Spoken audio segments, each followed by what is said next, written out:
So there are not only employees, governments and central banks and inflation, there's also, of course, businesses in an economy.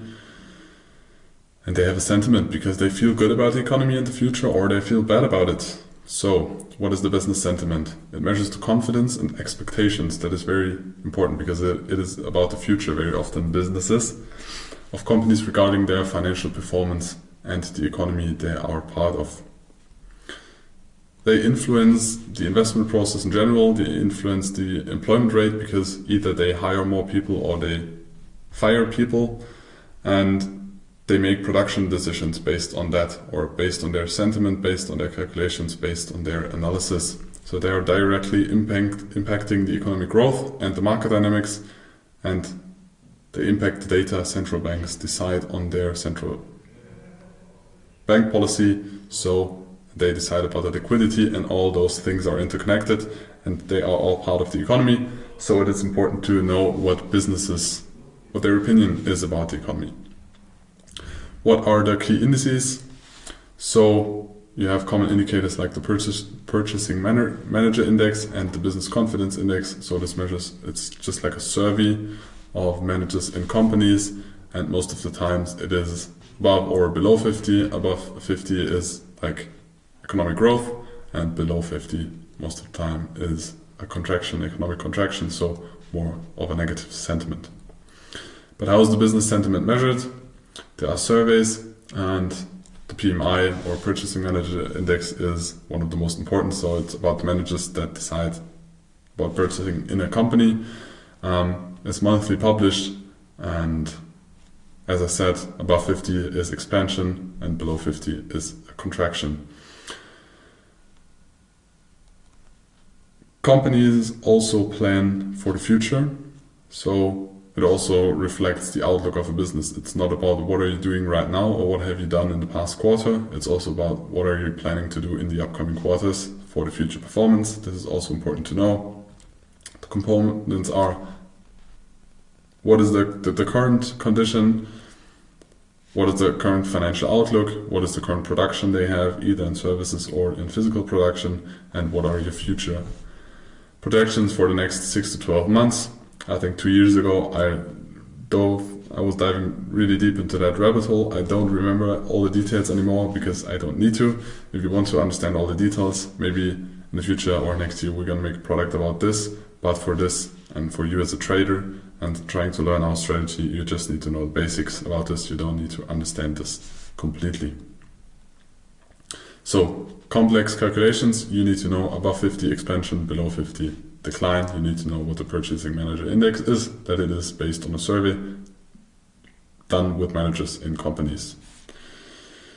What is the impact on markets? So you have a positive sentiment that leads, of course, to more investments. People or companies hire people, they invest in the economy, they invest in infrastructure, they try to expand or innovate, so they boost markets. Negative sentiments can slow down companies and cut spending of companies. So an employment rate that is falling, or unemployment rate that is rising, and generally more slow growth of an economy in general. It also has an impact on interest rates and inflation, because when there's a very, very strong sentiment, the central bank most likely is trying to reduce and reduce the power or the positive sentiment. So this can lead to inflationary pressures, because if all the businesses very fast get into like a euphoria and try to invest and produce, and everybody wants the same resources, they want employers, they want to buy assets, they need to buy precious metals, they need to buy assets, then the prices of those assets going to rise, and most of the time the inflation is going to rise as well, because you have a lot of interest for rare products. So central banks then tend to raise interest rates to slow down this positive or this euphoria. So you have strong sentiment most of the time is following economic expansion, and then there's possible inflation. So central banks most of the time raise interest rates to reduce the liquidity to slow down this economic growth. The business sentiment particularly affects sectors like manufacturing, technology or financial. They are in different areas, and play a major role. You should need to know them depending on the assets you trade. When you trade currencies, you need to know the PMIs of the different countries, for example, or you should compare them when you trade stocks.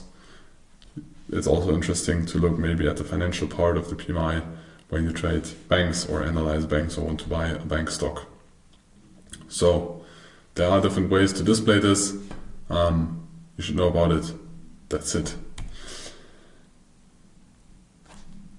For your trading strategy, rising sentiment can follow in potential growth, and in that growth phases, it's important to know that there are cyclical, I don't know the exact pronunciation, like consumer goods. So you have companies that produce consumer goods, and in growth, so when the sentiment is very positive, the likelihood of those companies growing, expanding, making more revenue is higher. So people and companies and also investors tend to invest in more cyclical sectors, so that have more seasons in it and are not for the base, for the essential part of life.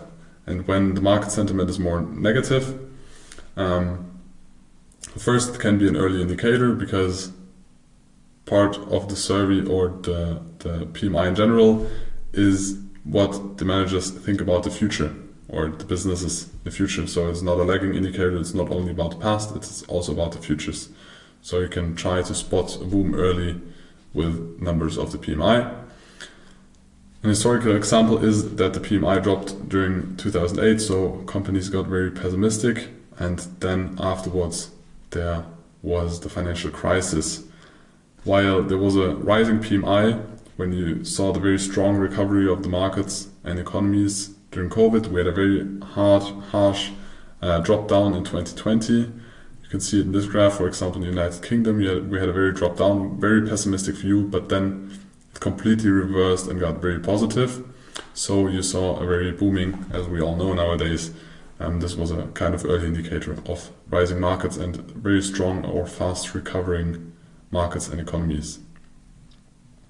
What are the most important index? It's the ESM Purchasing Manager Index. So it shows the overall business sentiment based on surveys made to purchasing managers. Again, below 50, pessimistic forecast, above 50, positive forecast. There are different ones. There is the PMI for manufacturing, so companies that produce. There's a service PMI, so companies that are in the service business. And there's the hospital PMI, but I never really worked with that one, but it is there.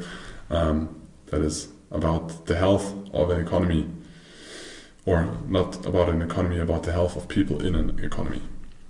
So let us continue with consumer sentiment.